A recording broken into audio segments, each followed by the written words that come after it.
Hello, welcome back to Cracking the Cryptic, and I fear that my run of puzzles of sort of medium difficulty that take 25 or 30 minutes is ending at one.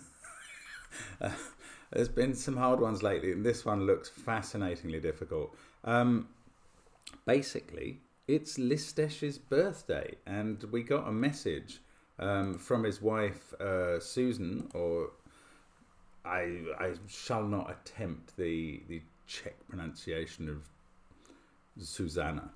Anyway, Susan said that Listesh still follows the channel and is very keen on Cracking the Cryptic. He's been a fantastic constructor. We've done some brilliant puzzles by Listesh, none for a while.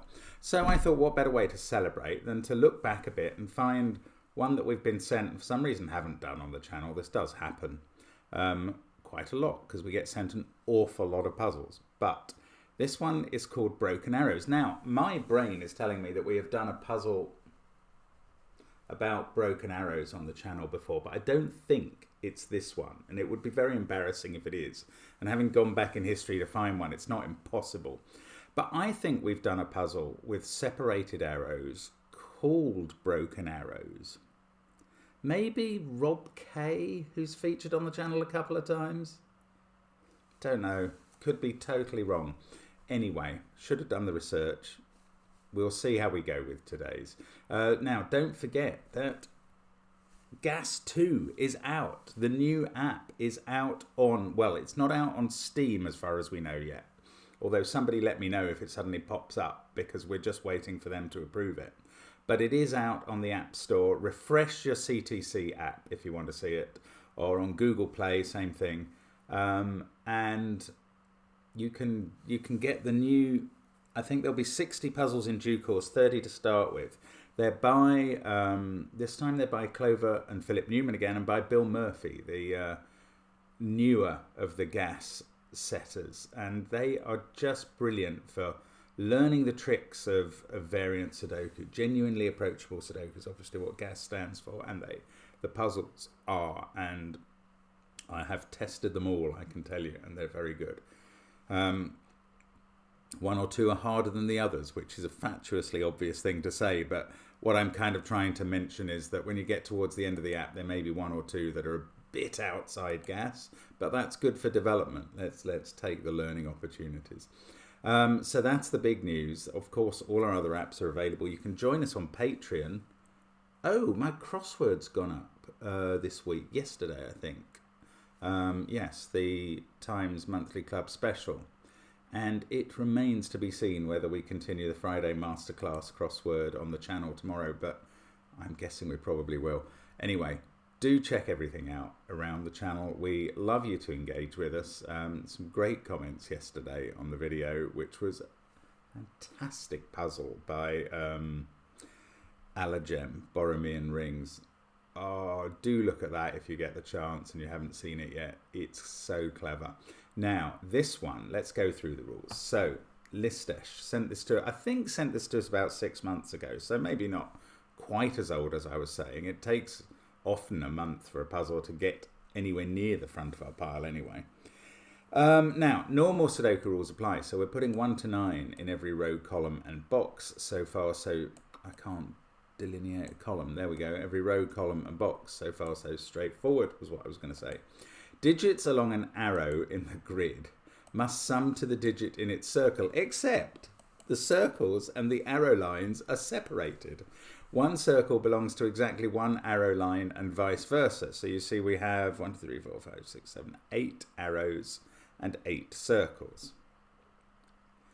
Digits, okay, that's nearly all the rules, but there's one more. Digits along the 2 indicated diagonals can repeat, and they sum to X and Y. That's why we don't have the numbers given at the top. So the sum of those will be X, and the sum of these, oh, look at that, will be Y. The sum of these diagonals, X plus Y, equals the sum of the digits in the circles. Well, how the heck is that going to help us? Oh, maybe if it's a sort of maximum minimum thing. Yeah, okay. Anyway, no hints now. Let's try the puzzle. See how we go. Give it a try on the first link under the video if you fancy this. it's Listesh. It's going to be good. It's like a guarantee with the name. I'm going to start now. Let's get cracking. And happy birthday, Listesh. So, what the heck? Like, this wouldn't be a large number of arrow clues in an arrow sudoku puzzle. And that would be if the circles were connected to the arrows.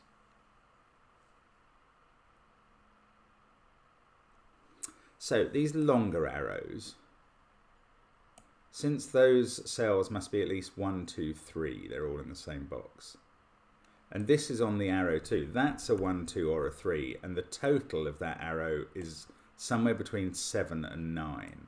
And the same applies here. Yeah, it's not different because that's in a different box, no. So we've learned that 2 of the circles contain digits at least as high as 7. That is not a big learning. Okay, well you can... I was going to say, we can absolutely shelve the diagonals, but let's just have a quick think about the diagonals. So, okay, I'm going to colour them, and they may stay these colours for the whole length of the solve. It's worth remembering we're double counting the central cell. So the total of all yellow and purple, including the double count of the central cell, is the total of all the circles. So let's go with, I don't know, minima for the 1, 2, 3, 1, 2, 3, 1, 2, 3, 1, 2, 3 is 6 times 4, that's 24. And then 1, 2, 3, 4, 5 in the middle is 15, but double count the central square is 16, that's 40. But that is a totally uninteresting. In fact, 40 across 8 circles would average out at 5, which is obviously the average Sudoku digit. So that really, yeah, okay, I can go back to what I was going to say. We can totally shelve the diagonals as of no use at the moment. They can't tell us anything. I don't believe they can tell us anything. But then what can? There's nothing going on here. What about these arrows in the central box?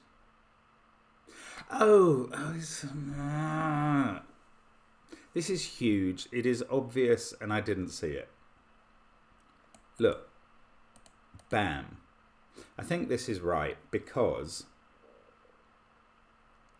the most that there can be in a circle is a 9. Never mind that the circles aren't attached to the arrows. The most that each pair of these arrows can add up to is therefore 9. But that's also the least that all 4 arrows can add up to, because that makes a total of 36 for those 4 arrows, which is the least that 8 different Sudoku digits can be, and leaves a 9 over. So this is it. The circles for these 4 arrows are all 9s. You get a 9 left over in the box. Now we're going to have to find 4 circles to put 9s in, and they're obviously not the ones in row 6. Oh my god, that's a huge start. All of those cells must be 9s. Well, this has changed the minimum values of purple and yellow quite significantly by putting 3 9s on the line. It's probably, it doesn't feel to me that it's still worth doing this, but I am going to have a quick think about the minimum values of yellow and purple again. So 1, 2, 3, 1, 2, 3 is 12. 1, 2, 1, 2 adds another 6. We're up to 18. Now let's add the 3 9s and we get up to 45. And then the minimum value of these 4 cells is 10. That's 55. Now we're already up to 36. Oh, bother. That leaves 19, which is almost spot on average value for those. That is no use. Because I'm not seeing what else. Oh, let's just keep thinking about 9s. Right, yes, I can place 9 in box 1 because you can't put 9 on the line there, or it would add up to at least, I don't know, 13. That's a silly number. So we get a 9 there. Yeah, same again then in box 4. That's a 9 because you can't put it on the arrow. Then we're left with an X-wing of 9s. but it could be on the line. Yeah, I mean, we didn't have enough power on these lines to negate that. Now, what about row 6? We've got these 4 circles, haven't we?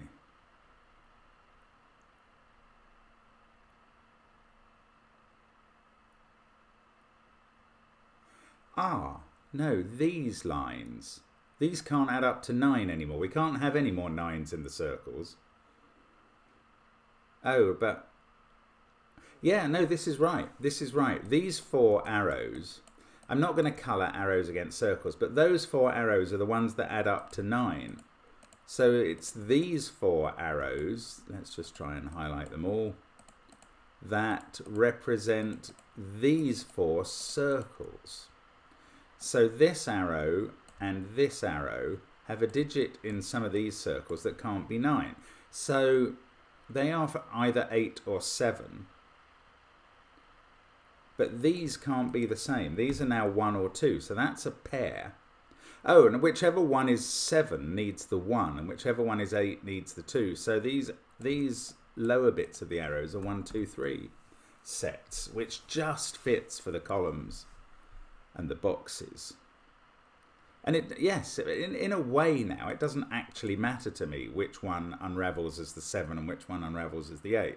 By having this pair in column 4, I know that one will. So now we know there's a 7 and an 8 in somewhere in these circles. Okay, so this arrow doesn't contain 8 or 7, but it adds up to 9. So it's either 6, 3 now or 5, 4. Oh, and where do 1 and 2 go in the row? That's a very nice question, because even these small arrows can't be totaling 1 or 2 because they're 2 digits in the same box. So 1 and 2 cannot go in circles in this row. Don't go there. They must be in these 2 cells. That is a 1, 2 pair. So one of these is a 3, one of these is a 3. None of that does any use at all. Ah, this arrow sees a 1, 2 pair though. Yes, so that is not 1, 8 or 2, 7. It's from 3, 4, 5, 6 as well. One of these is 3, 6 and one of them is 4, 5. We don't know which. We know these arrows are a 1, 8 and a 2, 7 arrow now. Now, what are we doing to the diagonals now?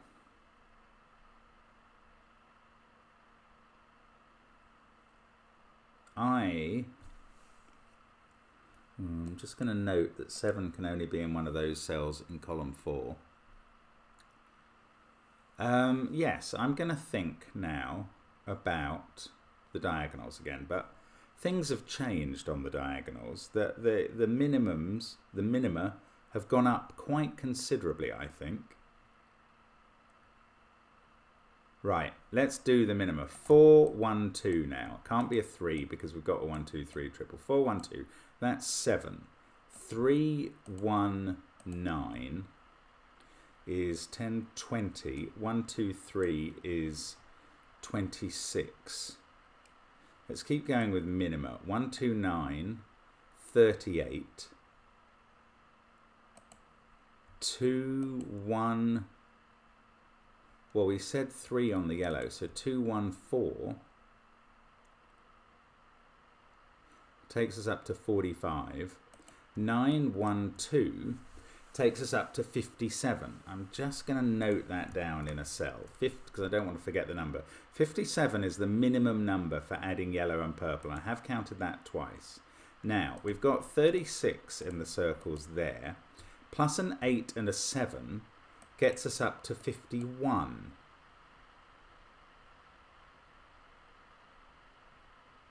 So the other 2 circles have to add to at least 6 to get to 57. Well, they had to anyway. They have to be...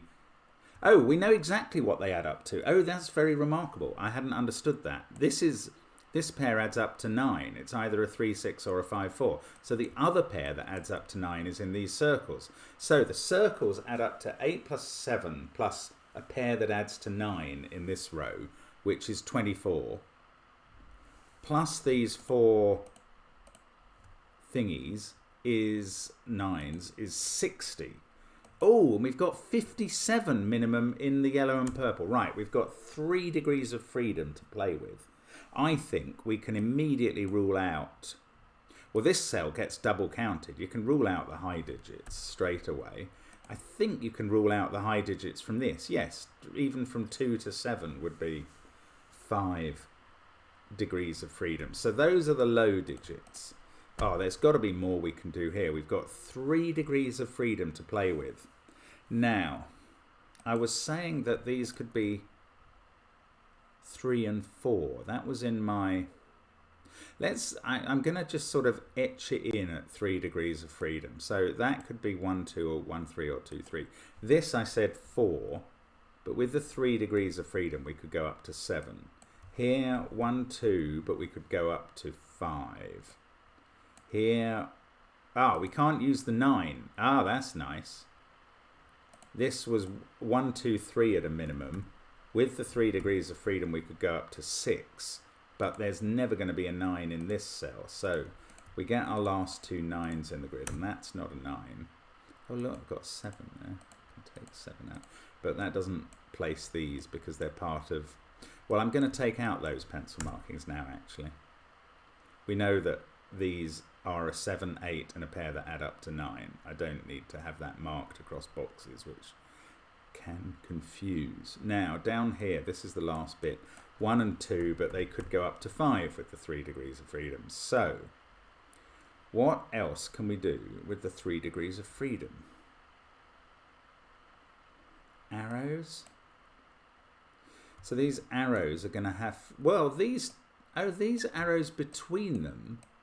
Well, they're definitely going to add up to 9 because they are the values of the 2 circles that aren't 8 and 7 in this row. That is quite a low total for these 2 arrows, but do I know any more about them? Yes, I've got a 1, 2, 3 triple. Oh, that's having an effect here. Oh, hang on. That is an important 1, 2, 3 triple in column 2. Right, what has that done? That has stopped this being a 2. That has taken 2 of the degrees of freedom away straight away. So we can reduce all of these maxima, all of these other things by 2. There's only 1 degree of freedom left. Now that is 4 or 5. Oh, fantastic. This is where the degrees of freedom concept really comes in quite helpful. Quite useful, that's the word. Now, I'm going to do the maths again on these columns because I'm getting quite excited and I just want to see what's happening. So let's assume the minima. 4 and a 1, 2, that's 7. 3, 1, 9, 20. 1, 2, 3, 26. 1, 2, 9, 38. 1, 2, 41, and a 4 now, because I put a 3 there. 45, 54, 4 and 1, 59, and we know they add up to 60. Okay, so I've got the calculation right. There's 1 degree of freedom. This actually can't be a 3. Now, what was I saying? These have to add up to 9, but this cell is not 1, 2, or 3. I think this is a 4, 5 pair. And is this better than that in some way? I think 5's the maximum because 5 plus 1 and a 1. Oh, that can't be 1, 2. Because of this cell in the box. Right, that's a 1, 3 pair. This arrow adds up to 5. And it must be 1, 4. And there goes the last degree of freedom because this cell has become a 5. Everything else is minimum. Oh, that is fantastic. That's a 3, 4 pair. I kept on postulating that as a 3 and that as a 4, but I don't know it's that way round. So I just want to be careful there. That's minimum 4. This is now a 1, 2 pair.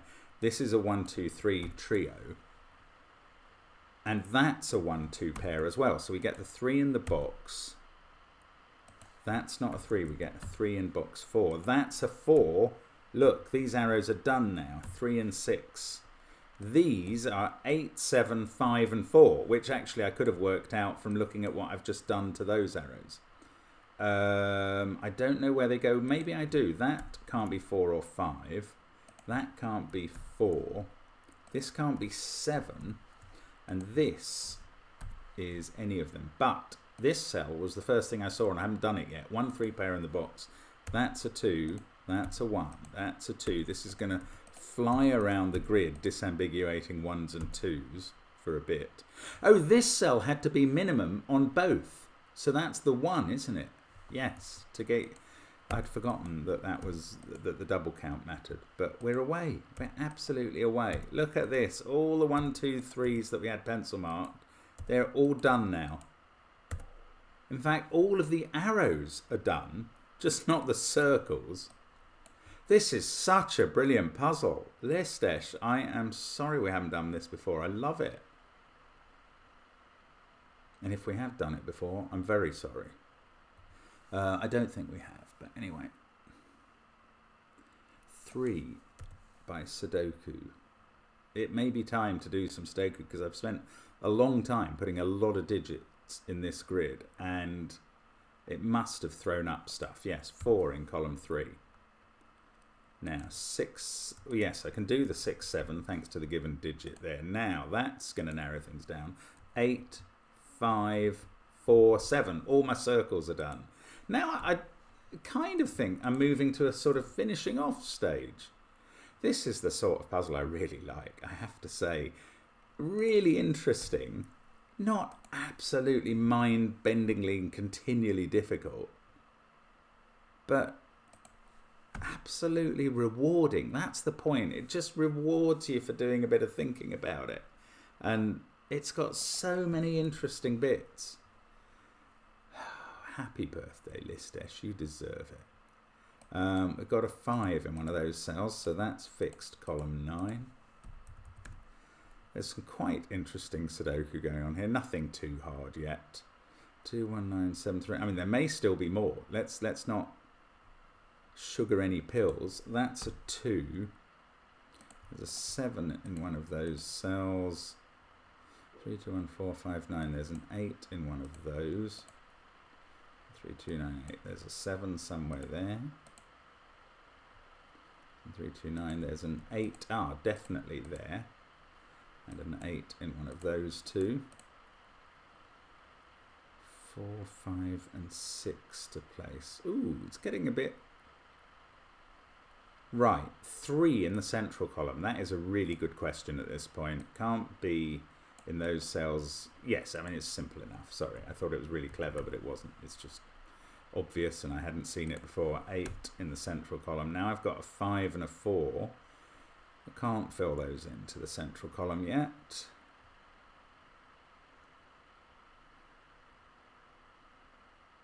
Two, 1, 8. I don't know. Oh, look, a 7 X-wing. So the 7s are used up in rows 8 and 9 in those two cells. So the one in row 7 has to be in those two pairs of cells. So the one in row 7 has to be there. That is going to be actually very helpful. Especially as I hadn't noticed I could have filled in 8 in that box now. 8, 6, this is 5 and 7. They go in. That's the first 3 columns fully done. I can do the next column as well.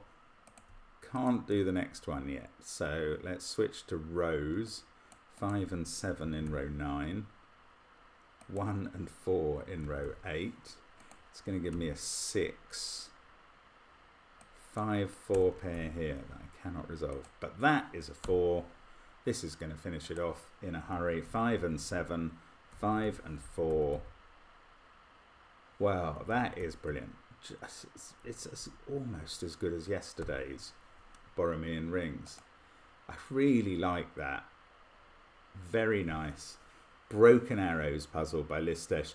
That's absolutely astonishing. Just a few brilliant selections of starting points in the puzzle that I think you can find. You just need, even if you're not very familiar with variant Sudoku, you just need to spend a few minutes thinking about what can possibly go on. I mean, it took me a bit to find this middle box, but it was so helpful. And then these diagonals, fascinating rule set, minimal help, but actually a very linear solving path and really entertaining. Thanks, Listesh. Happy birthday to you. Thanks to his wife. And we'll see you again soon on the channel. Bye for now.